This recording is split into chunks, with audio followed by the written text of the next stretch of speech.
छगन भुजबळांचं अजित पवारांसंदर्भातलं एक महत्त्वाचं वक्तव्य. विधानसभेत अजित पवार निवडणूक लढवणार आहेत अशी माहिती मंत्री छगन भुजबळ यांनी दिलेली आहे.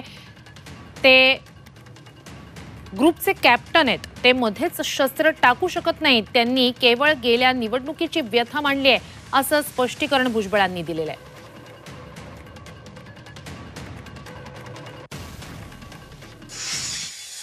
जे वडेट्टीवार हे विरोधी पक्षनेते आहे, ते रोज काहीतरी बोलल्याशिवाय कशा गट्टी अजितदादाने जे आहे, आणि तुम्हाला सांगतो अजितदादा निवडणूक लढवणार.